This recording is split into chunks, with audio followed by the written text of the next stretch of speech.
Hello po sa inyong lahat. Isang magandang umaga po sa inyong lahat. Ngayon po ay 25 ng Pebrero 2026 anyo at ang oras po ngayon dito sa Los Angeles, California ay alas 6:36 ng umaga. Araw po ngayon ng Miyerkules. At nais ko po mag-vlog mga kababayan, mga minamahal,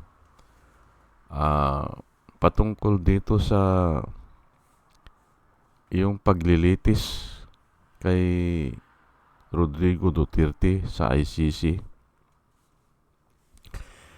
May nakita akong nag-vlog at yun din ang title ko.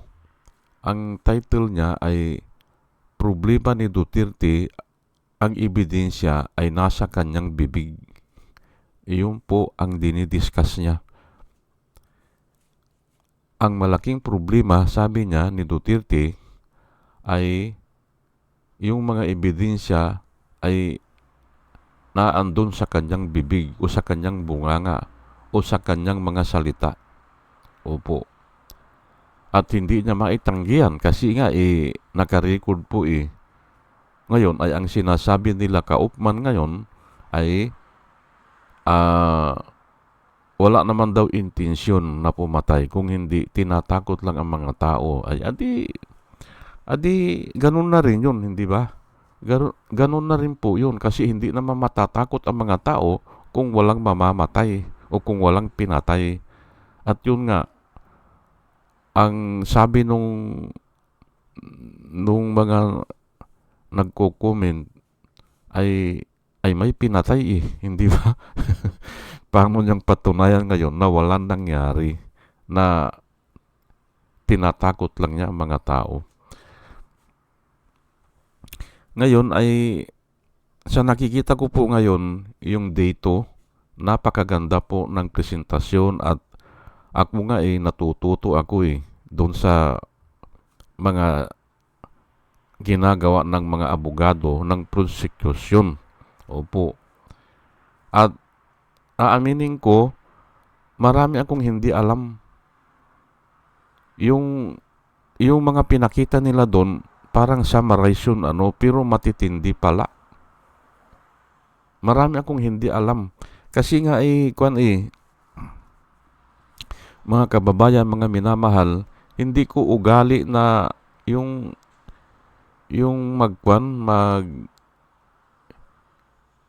sa mga walang kwentang bagay po o hindi ko na masyadong inaaral. Opo. O wala akong panahon para dyan sa ganyan. Opo. Pero ngayon, nung nakita ko, nung prinisinta ng mga abogado ng mga biktima, prinisinta nila isa-isa, ay grabe po pala. Hindi ba? Kaya naisipan ko ngayon ito na tama yung sinabi ng vlogger. At mayroon din ibang vlogger ganon din ang findings nila. Wala nang lusot si Duterte. Wala nang lusot. At pati yan sila Bato de la Rosa kasi nga binabanggit yung pangalan nila Ilan sila yung mga enablers o yung mga co-perpetrators na tama yung tawag ng ICC, mga co-perpetrators. Ayan po. Kaya walang kawala. Talagang kulong sila yan. Opo. Ngayon ay bibigyan po natin ng yung susog o yung i-reinforce natin. Bakit ganyan? Bakit walang kawala o kaya ay bakit makukulong o bakit guilty ang verdict dyan? Yan po ay kung kasi nasa Biblia po kasi nasa Biblia. Ito po at parati kong ginagamit ito. James chapter 3 verse 4 hanggang 6. Pero kung gusto nyo pong basahin yan, yang siguro hanggang verse 10 mas maganda. mas maintindihan nyo. Pero hindi ko na nga isinulat yan. Pero babasahin ko na lang mamaya sa Biblia. Opo, at ipapaliwanag ko. Bakit ganun? Opo, ito po nakasulat sa verse 4 at saka 6 ng James 3, James chapter 3 o Santiago chapter 3. Or take ships as an example. Although they are so large and are driven by strong winds, they are steered by a very small rudder. Whenever the pilot wants to go. Likewise, the tongue is a small part of the body, but it makes great boast. Consider what a great forest is set on fire by a small spark. The tongue also is a fire, a word of evil among the parts of the body. It corrupts the whole body, sets the whole course of one's life on fire, and is itself set on fire by hell. Yan po ang nakasulat. Matindi po yan, hindi ba? Matindi po yan eh. Ngayon ay, nung una kong nabasa ito ay parang ayaw kong maniwala eh. Opo. Pero habang tumatagal, habang nakakakita ako o nakaka-experience ako ng ganyan, medyo nag-iingat na po ako sa aking mga pananalita. Opo. Habang naintindihan ko na yan, dati nga kasi inaamin ko kini-question ko ito eh. Parang pero Biblia po ito eh. Biblia. At mamaya yung verse 7 at saka hanggang 8 babasahin ko para maintindihan natin bakit kailangan natin ang gabay ng Panginoon o habag ng Panginoon. Kasi makikita doon na no one can tame the tongue. Opo. Wala makakapigil niyan o wala. Ayun na nga, ang kailangan natin ay habag lang ng Panginoon. Basahin ko po ulit or take ships as an example. Although they are so large and are driven by strong winds, they are steered by a very small rudder. Yung timon na tinatawag natin, timon. Whenever the pilot wants to go. Likewise, the tongue is a small part of the body, but it makes great boast. Consider what a great forest is set on fire by a small spark. The tongue also is a fire, a word of evil among the parts of the body. It corrupts the whole body, sets the whole course of one's life on fire, and is itself set on fire by hell. Yan po nakasulat. Ngayon, ang sinasabi po dito ay tingnan natin ang halimbawa ng isang barko, sabi niya, na kung saan ay ito ay napakalaki at ito ay pinapatakbo lang ng napakalakas na hangin. Hangin lang noon wala pang mga makina noon wala pang diesel engine o gasoline engine, wala pa yan, o nuclear, wala. Ngayon ay hangin lang. They are steered by a small rudder, pero ito ay ginagamitan ng timon. Yung napakaliit na pisa. Opo. Malapad lang na na fiberglass siguro o kahoy na iyon lang ang ginagalaw para mapapunta nung kapitan doon sa gusto niyang puntahan. Ginagalaw lang yung rudder na yan o timon.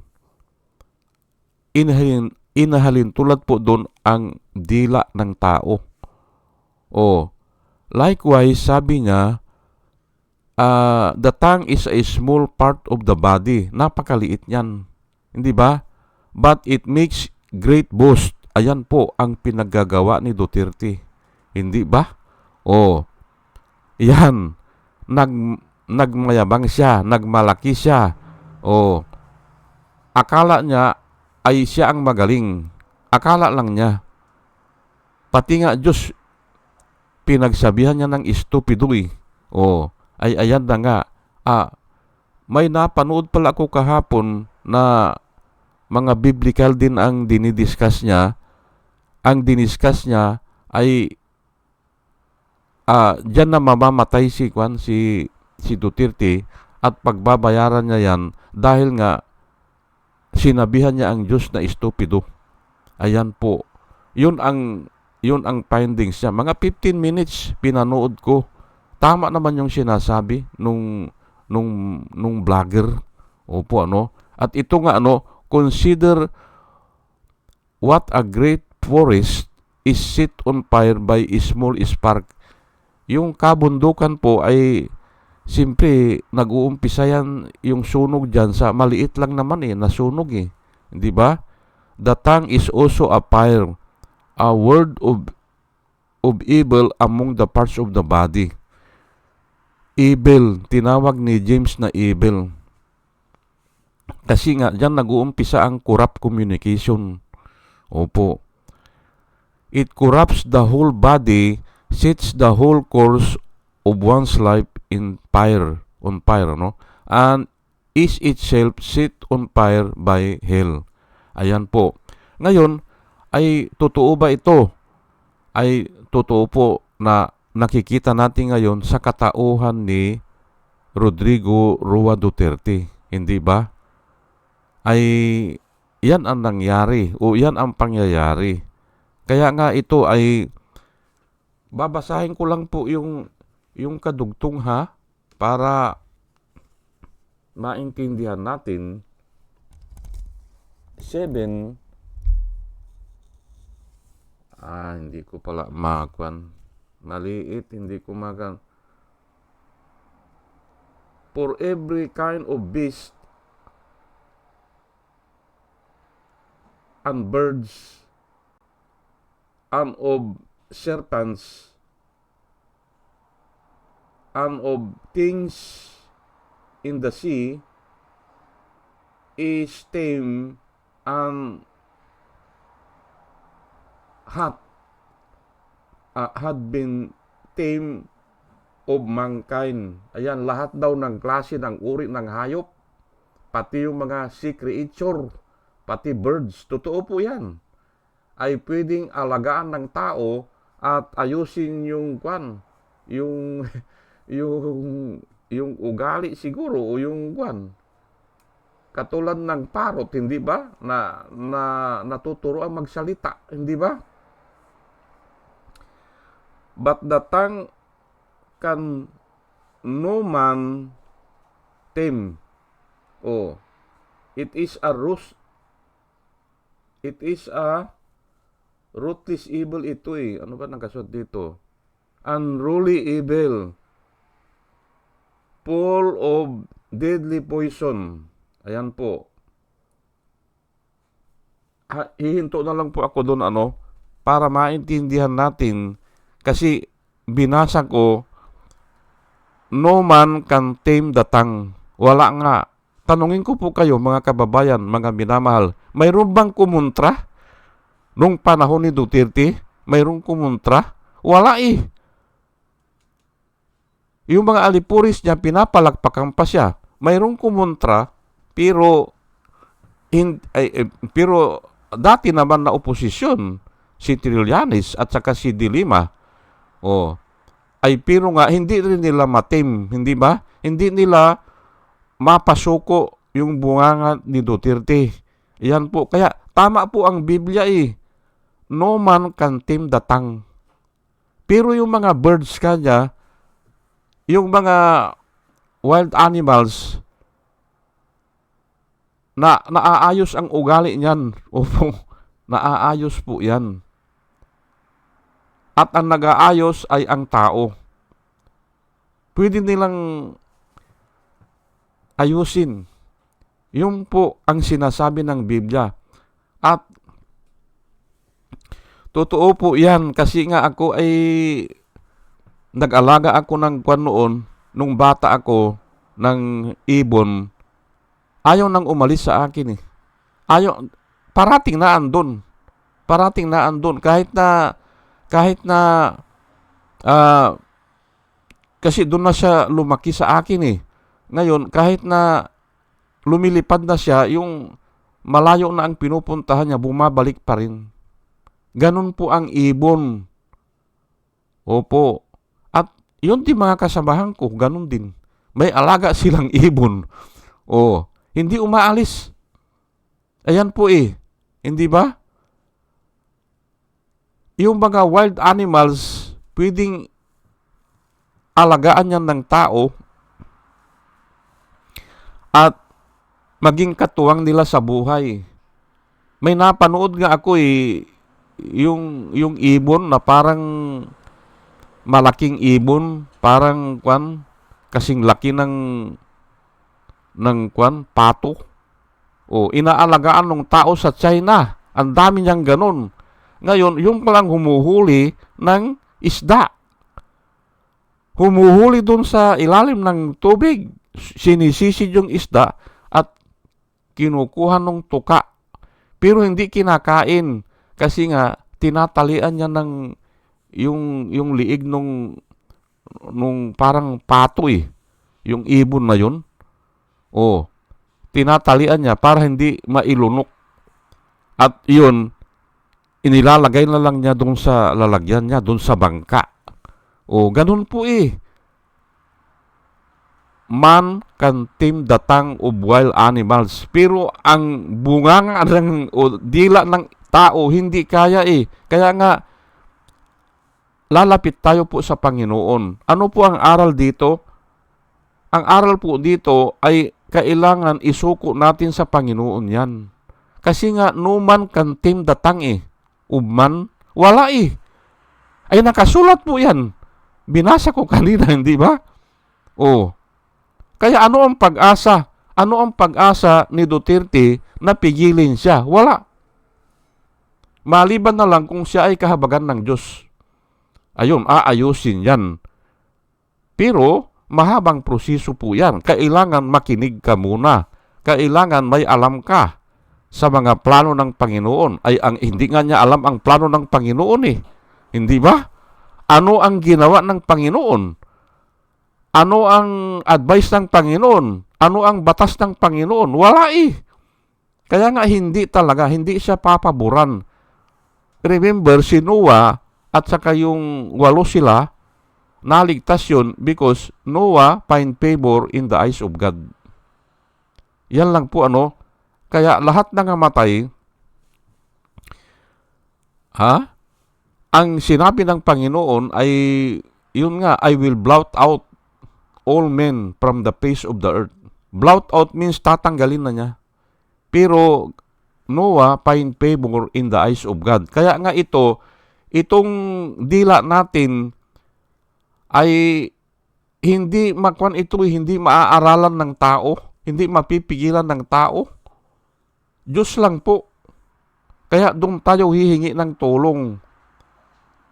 Ngayon, kung hindi tayo tulungan, ay ganyan nga ang mangyayari, hindi ba? O, tignan mo si Bato ngayon, tsaka si Bongo. Tinatanggi na nila eh. Wala daw silang alam eh.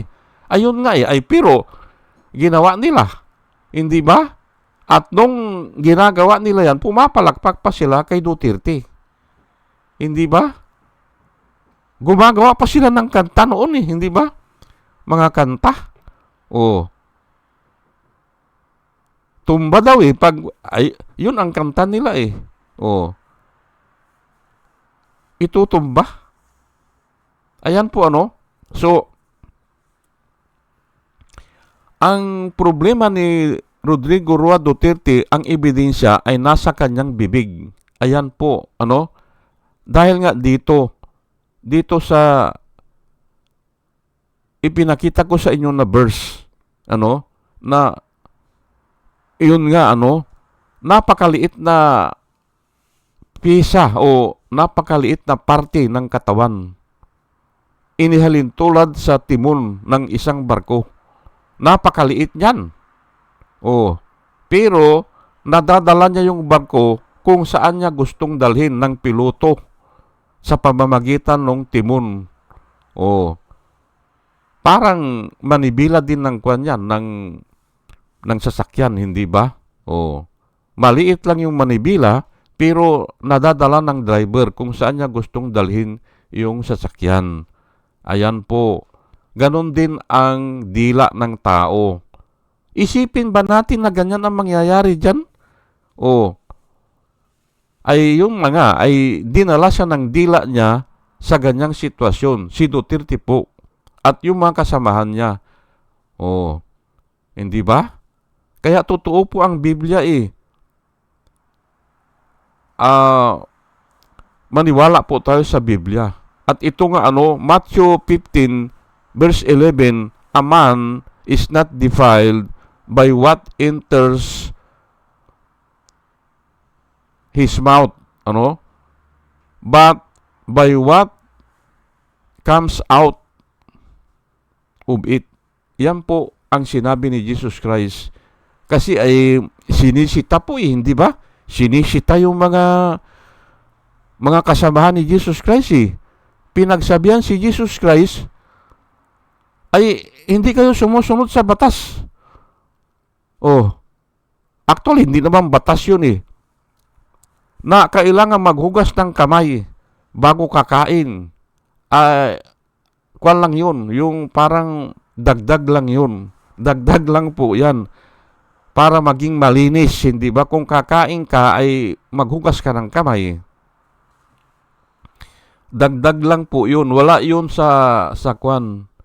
Ay palatuntunan ng tao lang yun. Ngayon, ang sabi ni Jesus Christ, kasi nga, ay totoo nga siguro, hindi nang naghuhugas ng kamay Kakain na lang Ay ang sabi ni Jesus Christ, hindi naman kanya nakakasira ng tao o nakakapulyot o nakakadefile ang kinakain ng tao. Ang ibig nilang sabihin, marumi yung kamay. Bakit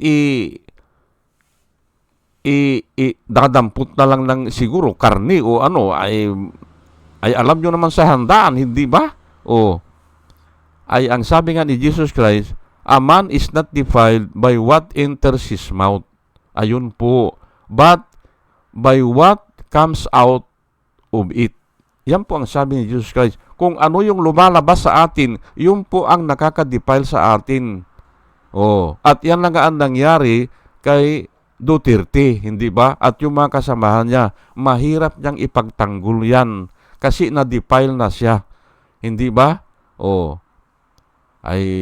Sige po, hanggang dito na lang po, at dalayan ko po sa Panginoon, sa ating pakikinig po ay may nakukuha tayong wisdom na nanggagaling po sa Panginoon. At muli mga kababayan, mga minamahal, isang magandang umaga po sa inyong lahat at salamat po sa inyong pakikinig. Salamat po ng marami. Salamat po.